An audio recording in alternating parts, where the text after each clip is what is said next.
صحابہ کرام رضی اللہ عنہم اجمعین میں اب دو قسم کے لوگ تھے.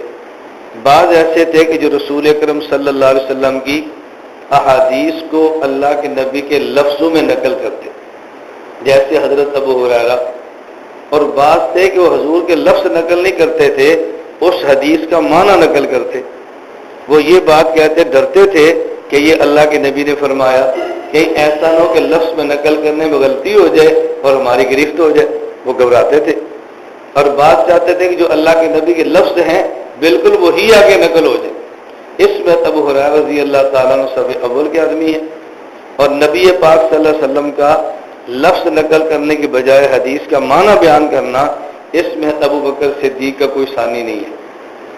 میں ایک سوال آپ سے کرتا ہوں، رسول اللہ صلی اللہ علیہ وسلم کے صحابہ کرام میں سے سب سے بڑے عالم کون تھے؟ حضرت ابو بکر صدیق. کون تھے؟ سب سے بڑے عالم حضرت ابو بکر صدیق.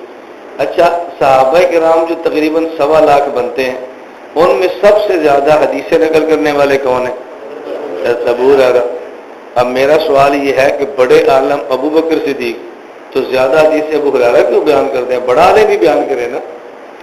کیوں؟ اس وقت علم تو یا قرآن تھا یا حدیث تھا. یہ باقی تو بعد میں لکھے گئے ہیں، نحو ہے، صرف ہے، فلاں فلاں، وہاں تو قرآن حدیث تھا. تو جو شخص سب سے بڑا عالم ہے، اس کا معنی اس کو قرآن بھی سب سے زیادہ آتا ہے اور حدیثیں بھی سب سے زیادہ. اچھا، حضرت ابو ہریرہ رضی اللہ تعالیٰ عنہ نے کلمہ پڑھا ہے مدینہ منورہ یا مکہ مکرمہ؟ اور حضرت ابو بکر صدیق نے. اب سب سے پہلے حضور پاک کا کلمہ ابو بکر صدیق نے پڑھا ہے.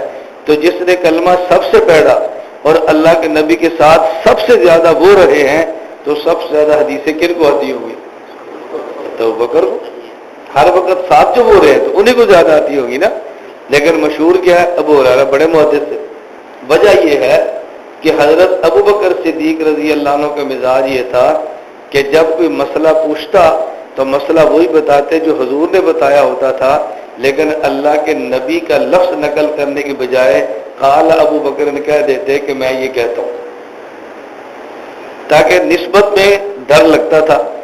اور ابو ہریرہ رضی اللہ پوچھتے کہ مسئلہ اللہ کے یہ مسئلہ کیسے ہے، تو کہتے حضور پاک نے فرمایا. اب جو دونوں فرمان سناتے وہ کن کا؟ رسول اللہ صلی اللہ علیہ وسلم کا. حضرت صدیق اکبر الفاظ بیان کرنے سے بہت خوف کھاتے تھے، تو لفظ نقل نہیں کرتے، مسئلہ بتا دیتے. اچھا، اب میں یہ بات سمجھا رہا ہوں، اتنی بات اگر آپ کو سمجھ آ گئی، ایک دوسرا مسئلہ خود وہ سمجھ آئے گا.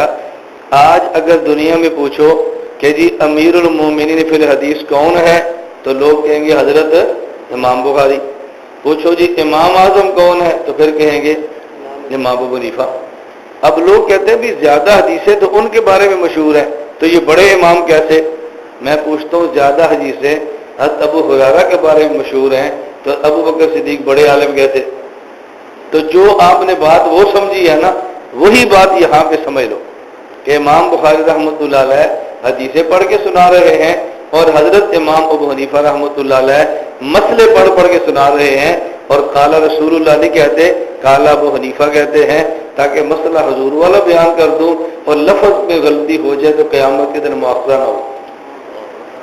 تو حضرت امام ابو حنیفہ کا طرز ہے حضرت ابو بکر صدیق والا، اور امام بخاری کا طرز ہے حضرت ابو ہریرہ والا.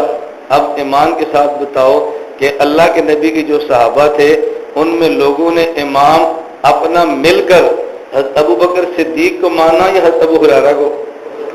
بالکل اسی طرح حضرت امام بخاری کو بہت بڑا محدث مانتے ہیں، لیکن امت نے مسائل بتانے میں امام حضرت امام ابو حنیفہ کو مانا ہے.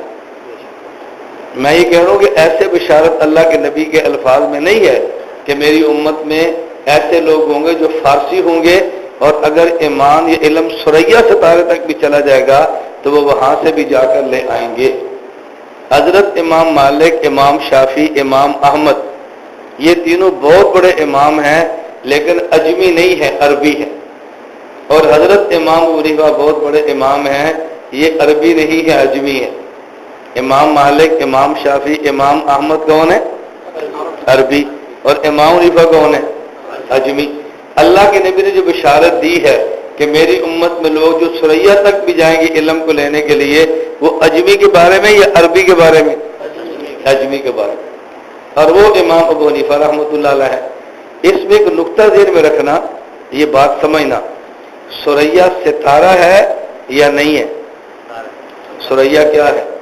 ستارہ، اور صحابہ کو کہتے ہیں اصحابی کالنجوم فبأیہ مقتدیتم مہتدیتم۔ حضور پاک کے صحابہ کون ہیں اور سریا کون ہے؟ اللہ کے نبی نے خوشخبری دی ہے کہ میری امت میں جو ایسا آدمی ہوگا نا، وہ سریا تک بھی پہنچے گا، یعنی وہ صحابہ کو دیکھنے والا ہوگا۔ اور ائمہ اربعہ میں سے واحد امام ابو حنیفہ ہیں جن نے 6 صحابہ سے حدیث پڑھی ہے اور 70 صحابہ کا زمانہ پایا ہے۔ امام ابو حنیفہ رحمۃ اللہ علیہ 80 ہجری میں پیدا ہوئے، اور آخری صحابی حضرت ابو طفیل عامر بن جوہنی رضی اللہ تعالیٰ عنہ یہ 110 ہجری میں وفات پائی ہے۔ تو امام ابو حنیفہ نے 30 سال صحابہ کرام کا زمانہ پایا ہے۔ امام صاحب نے کتنے سال؟ 30 سال۔ آپ ایمان کے ساتھ بتاؤ، آپ کی مسجد میں کوئی بڑا بزرگ ہو جو بڑی عمر کے ہیں، تو وہ کہتے ہیں بیٹا تسی تے ہن جمے ہو، اسی فلانے بزرگاں نو کوڑ ویکھیا سی، تو لوگ اس کی قدر کرتے ہیں یا اس سے نفرت کرتے ہیں؟